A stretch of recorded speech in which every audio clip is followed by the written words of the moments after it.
Are you a bass beginner and are you struggling with your practice or just getting better? Well, there's a potential that you're making one of these 5 mistakes. In this video, I'm going to show you what these 5 mistakes are, what they might sound like, and also how to fix them as well. So without further ado, let's just get straight into it. Now, the first major flaw with bass playing is bad tone. Now, obviously, when you start playing the bass, you're not going to have that great professional tone like you've been hearing on just whatever, Spotify, the records, if you've still got vinyls around. I've certainly still got vinyls around. But yeah, bad tone is the killer to any bass scenario. You've got all of that string buzz and you just don't have that sort of heart which you hear everyone have. Well, firstly, do you know about your bass EQ? Now, that can go a long way to just give you the best setup for it. If you want more bass, turn your bass knob up, and if you don't know what your knobs do on your bass, then look up what they do and figure out what they do. If you've got a standard P bass or jazz bass, the setups are pretty simple. I'll put them here and I'll put it here, and you can see what the standard knobs will do on a P bass and a jazz bass. Now, I've got Stingray, that's a little bit different, but you don't have to know about it. Essentially, I've got volume and then bass, no, volume treble and then bass there. So I can turn up my bass if I want, and I can turn up my treble if I want, and turn up and down my volume. And that goes a long way in the sound production and, you know, what sound you want ultimately.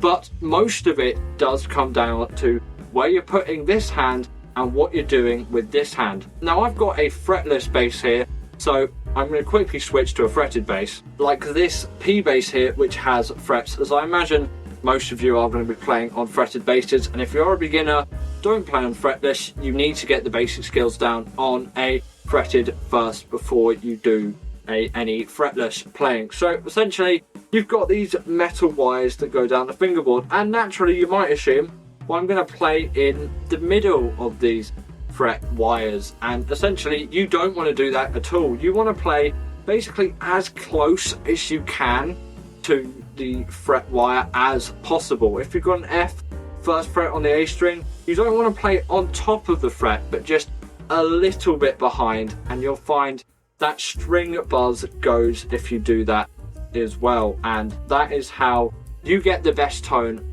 on a fretted bass. Simply play right next to the fret. If you play right up here, you just get loads of string buzz, and it just sounds awful, really. So for the best bass tone on a fretted bass, play right next to the fret, and for a fretless, you play on wherever the dot is or wherever the note is in tune for the best tone, because tuning becomes the issue there. But you don't have to worry about that on a fretted bass.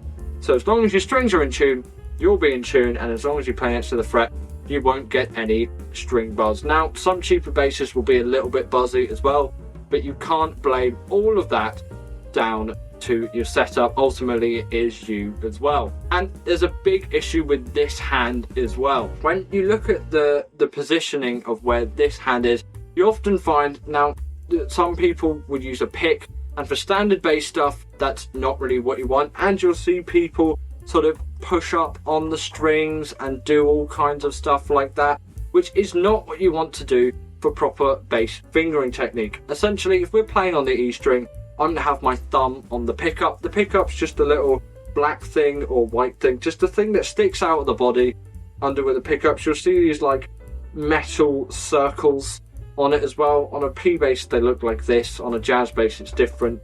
On a jazz bass, pick the pickup that's down here. Really, you can use either, but I prefer the sound from the bridge pickup. And, you know, in some ways it's sort of easier to play down there because you kind of have to put less force in to get a big sound out of it. I find in some ways, but on a P bass, we're going to be playing over the pickups, or really a little bit in front of the pickups, but we're not going to be too fussy about that. So don't worry, put your thumb on the pickup. There's a screw in the middle of this one, so I've got it on the screw side towards the end of the neck here rather than the other side. So put it there, get a good grounding with your thumb, and then you just want to press on the string, and you've got 2 fingers that go like this obviously, and you just want to press on the string. You don't want to pull or pick up or flick, you just basically want to press and pull your fingers through the string, and then you can do 2 like this. But then for this, practice with a metronome and try and get consistent rhythm through it, because you don't want like sort of inconsistent sound. It should just be one sound that just is consistent and just works and sounds nice. But you want to press the string down, sort of press through it. You're sort of doing like that with your finger. You're not really like, you're not flicking up or you're picking up. You're not really arcing your finger in a way. It's still flat, but you just sort of pull in towards your thumb, and you do the same with both fingers. And if you're doing that well and effectively, you're going to get some great bass tone, provided that you're playing at the right spot on the frets as well on the fingerboard. So once you do both those things, you're guaranteed to have a much better bass tone. Work on these things for beginners is absolutely essential, I think, especially this hand, which is sort of the harder hand to get round in some way for the bass tone side of things. It's easier, much easier, to put your hand here and, you know, put them at the right spot on the frets, but this bit is the tricky bit. So work on it for as long as you need to, but remember, press the strings, don't flick or pluck the strings. Now I'm going to keep with the fretted here because I think it's just better for all these beginner examples. But next up, we have got just sort of, where do I put my fingers?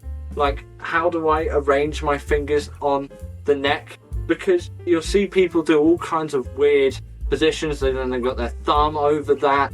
And, you know, some of these are definitely valid, like the thumb over, but that's not really what we want to do for standard bass technique. And, you know, for getting you the best efficiency is ultimately, you want to play bass as efficiently as possible. You want to put the least amount of energy in to get the best tone for you. And this does come into tone slightly, but it's more in just sort of your fluidity and how well you can get around the instrument. But you'll get all kinds of positions where you get really closed hands and people putting loads and loads of pressure on. It's sort of natural to do that when you've got all these big fat strings and they just make your fingers hurt, and then you just feel like you've got to really give a lot of handful to get good tone in. And you really don't. Playing lightly is often the best way. Not too lightly that you can't hear anything, but lightly enough that you get a great tone, but you're not getting all that extra clang and you're not feeling like you're putting so much effort into it. It is going to feel like a little bit more effort when you're just beginning, but if you played it for a month or so, you should really get used to it. But what are you going to do with your fingers then? I find if you just take your hand out this, it's a little high five, wiggle your fingers round, make sure that they're all sort of like not tight up, and get your hand really relaxed. Ultimately, you want a relaxed hand, and don't put your shoulder up, this shoulder, or if you're playing a left-handed bass, this shoulder, obviously it'll be the other way around.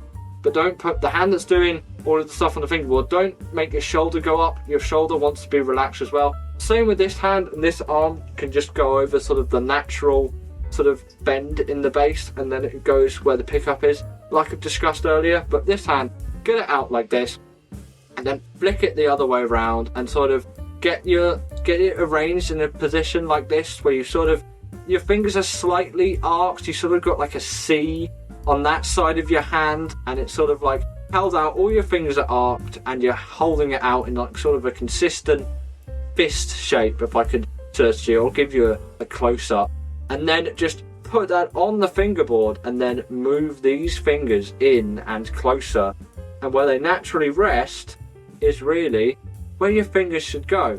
And do use your pinky. I know for a lot of beginners that you just don't use your pinky because your pinky is your weakest finger, and you just 1, 2, 3. But you know, I often find, especially for me nowadays, I really don't like using my third finger unless I'm going higher up. If you're going really high up the fingerboard, don't use your pinky, use your third finger. But for this stuff down here, use your pinky, and then do the 1 fret 1 finger technique, and then you can do the technique where you don't use the third finger. That's more sort of jazz traditional-y if you want to get into jazz.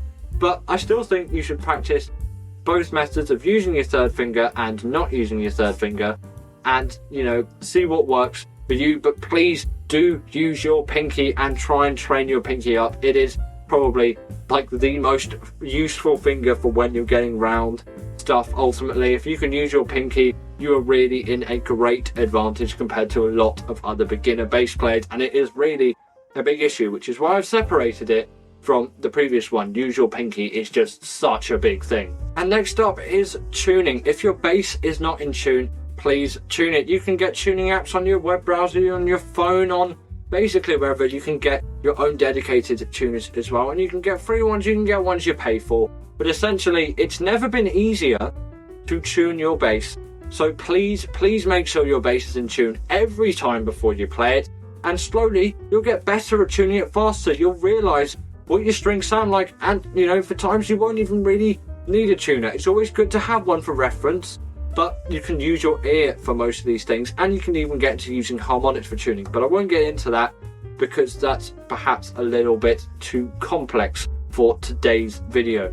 But just learning what your strings sound like in tune and always having your bass in tune will make your practice sessions much more enjoyable and easy. If you get in the habit of tuning your bass, then you are again leagues ahead of so many others that just don't tune their bass, and they just start practicing with their bass and they don't even worry about tuning, and they don't even consider, oh no, I'm probably not in tune. Just play what the tab says and go along with it. As a beginner, your ear might not be quite tuned in, but you should still be able to hear, okay, this doesn't sound right.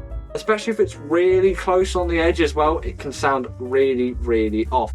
You sort of get to this stage, where you just like, oh my god, like I'm so just out of tune. And getting to that stage as soon as possible and just being like, right, my bass is not in tune, please, I just need it tuned. It's going to do leagues of greatness for you. So please tune your bass, everyone. Before you do it, make sure your bass is in tune, because so many beginners are not doing it. And the last mistake is not learning the fretboard. It may seem like a really, really daunting challenge, but a beginner can easily get through the fretboard, and you can watch my fretboard video over here as well if you want to learn how to learn the fretboard. In those beginner stages, in your first month or so of bass, or even first 6 months, first year, whatever your beginner stage or whatever you think your beginner stage has been or is going to be, you need to learn your fretboard in that time, because it is just going to be so useful to you. And then it's going to be great if you want to start reading bass clef and other music notation that isn't tablature. If you learn all the notes of your fingerboard, then you can understand chord charts and chord harmony, and so many great things will come from you learning the fretboard. Just know, once you get to the 12th fret on every string, and you know all your notes up to the 12th fret on every single string, then you are done with the fretboard. The next however many frets you've got on your bass, this goes up to 20, it's traditional P bass one. It's your 20th fret is going to be the same as your 10th fret. It's just an octave higher, and learning all these patterns of an octave up is 2 strings and 2 frets higher. It's just such a great thing. And then you can realize, oh, this is where all the same notes are, because on a bass there are so many different ways just to play the exact same note. And once you learn what all of those are, and you learn what all your notes on the fretboard are, again, you are well on your way to becoming a great intermediate bass player and eventually a professional bass player, if you want to get into that as well. So please learn your fretboard as soon as possible. If you just learn 1 fret on each string a day, maybe even, or just whatever, and take it through as slowly or as quickly as you want, but make sure you have all of that information down, at least up to the 7th fret, because it's so useful. I've got my bass caught in my chair there, but it's so important to learn all the notes on your fretboard. It will do you so much benefit. So please learn it in the early stages while you're really soaking in this information, and you're going to be leagues and leagues ahead of all the others which don't do this. So please do this. Sometimes we get too focused on the notes and not the tone, and that could be a real big issue for a lot of bass players, as you can end up playing things and get the notes, but they don't sound like they do on the recordings, or they just don't sound good, and that all comes down to your bass tone. So let's get into the issues that you might have with that today. So for starters, we're going to worry about this hand, and then we'll get onto this hand. So I'll break the video into 2 parts, and we're going to start with whatever hand is on the fretboard, because for you left-handed people it will be this hand, for you right-handed people it'll be this hand if you're playing a right-handed or a left-handed bass.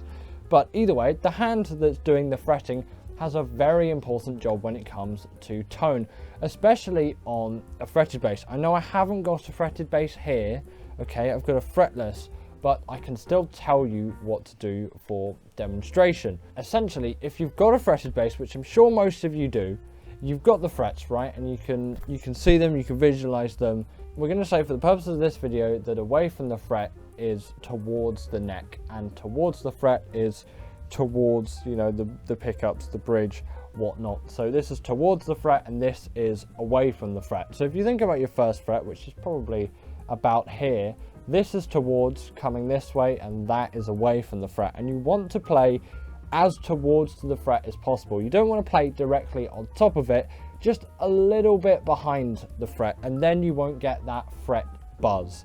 Now on a fretless it doesn't matter, as I can play anywhere. I could play here where, you know, it's still perhaps not the best tone if I played there because I'm really close to the nut, but I still won't get that buzz which you'll get with a fretted bass. But just make sure to play as close to the fret as possible. Now from here on out, this applies to all basses, fretted and fretless, now that we've got the fretted stuff out of the way. You want the right amount of pressure, and the right amount of pressure is, if you're on a fretted bass, where it is where, you know, you don't get that buzz on the fret, you play, you know, as close to the fret as possible. You get that position there. You just want to find what the minimum amount of pressure is that is required to get a note clean. So as you can hear, not getting that note, not getting that note, a bit buzzy there, and then in. If you couldn't hear that well, then it's just in the room rather than what's going on the recording back there and what's coming out of the jack at the end of this thing. But you will be able to hear it. You'll be able to hear it sort of a no note or a harmonic depending on what you're playing. Then you'll hear this buzz and then you'll hear the clean note, and you want to remember that pressure. Now it may change slightly and it will higher up where you might want to put a bit more fourth in, but it shouldn't really be that noticeable. You will notice the strings are closer to your fingerboard up here though, so this is why I'd urge you start on the first fret and just on each string gauge where it is, as it will be slightly different for each string, and just practice, you know, just doing that and just getting good clean note, and then doing it on every single string until you get those clean notes, and then practice just getting clean notes out, and then you can practice it anywhere.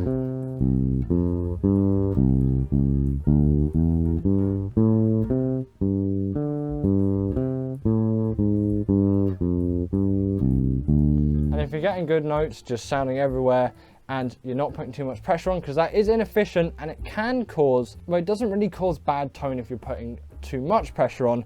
It's just a pain for your hands, and it can cause bad tone as your fingers get tired and you sort of relax a little, and you know, you cause other issues. So it can lead to it, but more sort of in the long term you're playing, just pressing really hard isn't going to necessarily ruin your tone, it's just going to ruin your fingers. So I wouldn't recommend it, and obviously pressing too lightly you're not going to get the notes. But the tendency is you press much too hard, especially in those beginning stages when you're playing the bass. That even hurt what I just did just then. My fingers are a bit sore now, but especially in those beginning stages, as your fingers really do get sore because you're literally pushing them into metal strings. But there's no need to push them in any more than they need to go. And if you feel like you really have to push them down so much more than you think you need to, then you can always lower your action by adjusting the truss rod. If you don't know what it is, it's a rod in your neck which essentially changes the angle of it so that your strings are either lower on it or higher, so you can adjust the action. But do be careful on a fretted bass. If you get it too low, then it will hit the fret and you'll just get loads of buzzing and tone issues. So if you're not confident on it, then go get a professional to do it for you. But you can always just watch a YouTube video. It's not really difficult, but do find out where the truss rod is on your bass, because sometimes you have to take your neck off, which is really irritating. On this bass you don't. But if you do feel that that really is a problem, then try and get that adjusted. You can also change some string heights with the bridge saddle as well. So there's all things that you can do if you feel like your action's still way too high. But if you're a beginner, I wouldn't stress all too much. Just try and find that place where you get good tone. But if you really find like you're really struggling and you've been at it for at least a week or so, and you still feel as if I just have to press so hard. Consult another musician if you know them about it and say, is this too much? And then you can get your action lowered if it is too much. If not, then sorry, you just sort of have to face it and go through with it, or maybe transition it to a fretless because the action is generally lower, but perhaps not as a beginner because there's some intonation difficulties there. So once you've established the right amount of pressure and you've established where you need to play near the fret so you can get that good tone, then it's all about sort of just rinse and repeat and going around and doing that, like I've said. And you know, this takes a significant amount of time, but this isn't going to sound amazing if this hand isn't in check. And arguably, this is the hand that does most of the work when it comes to tone. And it's often the one which is forgotten about, and it all starts with good grounding. If you see, look, I've got a pickup here, and on top of it, it doesn't come across great on camera because it's black on black, but I'm going to rest my thumb here if I'm playing the E string. I'm going to rest my thumb on the E string if I'm playing the A or D strings. I can put it on the A if I want D or G, and occasionally I'll go down to the D string, but I wouldn't really recommend it. So think of it as, you know, you can have it on the pickup here, so wherever your pickups are on your bass, you can have E and A. Then you can put it on the E string for A and D, and then you can have it on the A string for D and G. And it makes it easier to sort of not have to rake over your hand so much. As you can see, if I've got the pickup here, I've got to lift my bass up so it's in shot.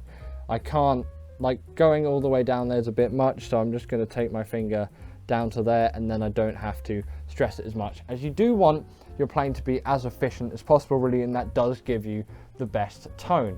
But now I want you to think about this hand and what you're doing with your hand, because some people, if I just visualize it, they'll just like pluck with their thumb down like that. I see a lot of beginners sort of pluck down with their thumb on the bass like that, and that's good for thumb style technique, but for learning standard bass technique, it's not the thing that you want to do. So I would say just scratch that for the time being. We're just going to be working on standard bass hand formation, so you need your thumb grounded on the strings, as I've just said there. So you're going to want to imagine sort of like a little walking man like this, and I don't want you to think pluck, I want you to think press. Now with words like plucking and strumming and whatnot, you think, oh no, you've got to sort of pull it up in some way, pull the string up, but that is not what you're doing.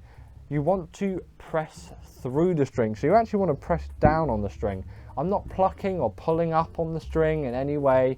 I'm just taking my fingers like this and just pressing and just pressing and just pressing through the string. And you've got to think about it as pressing through the string. It's the same if you're doing double thumb. You're thumbing through the string when you're doing double thumb. I can't do double thumb because I haven't spent the time to learn it.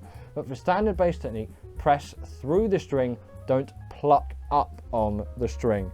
So you have to press it rather than pluck it, because if you pluck it, you get this sort of harsh sound, and that's not great. And if you press it, you can hear, you get a much nicer tone. And you know, they are two extremes. There's not many people that do all of this, and this is at that point just sort of slap stuff. But for standard bass technique, press to the string, don't pluck up the string. It's usually perhaps a bit more like that. You'll see people sort of like rake their thumb in a little bit, they do sort of weird things with the hand. I know the bass hand position looks weird because it's basically that, but I don't want any like plucking or pulling back like that. I just want push through the string, basically. Look, I'll show it up here so it's in shot again. Just pluck through the string like that, and you see it's like a little walking man just going across like that, and that is all that I'm doing. And then, you know, do that on any string there, and that's all I'm doing for that, and just keeping it at that position. You can have it right on, you know, the bridge and over the fretboard for different tones. You'll notice the tone's different depending on where you put your hand, but for the time being, just keep them on the pickups. It's sort of the standard place where your fingers are going to rest. You can develop and adapt it later on as you go through things, and by all means find the place where you think your tone is best by fiddling around with this hand position, but keep it on the pickups for the time being, especially if you're just starting on this tonal journey. And then you should be all good if you think press the string, not pluck the string. Ultimately though, this does take a lot of time, but at the end of the day, if you master these things and you know the right amount of pressure for you on your bass, you know where to play against the fret, and you know what you need to be doing with this hand, then you're gonna have good sounding bass tone. And it's a thing that not enough people really think about, and in my opinion, it's a thing which is really important, as something can go from sounding absolutely horrible to amazing and masterful just with a simple tone fix. Now you're still going to need to be able to navigate around the fretboard nicely to keep that clean tone and not get a tired hand, but that all comes with further time and skill development. For the time being, just stick to simple one note stuff, or maybe incorporate, you know, a few more notes in as I'm doing here, and sort of just do it to a metronome. Perhaps 120 beats per minute is a pretty standard one, and just go like this and just play short notes, or just play a long note, let it ring out, play a long note, let it ring out, play a long note, let it ring out, and repeat, and just go through it and find where your tone suits best, and find where the tone suits best for you really. And when you think you've got good tone, then that probably means you do have good tone, as if the music you're making sounding good, then it is good. And that's all I've got for today's video, so I hope you've enjoyed, and I hope that now you have a little bit more of a guide on how to improve your bass tone, as it is a thing I think not enough people talk about. So that's it for today's video, and I'll see you in the next one. Bye!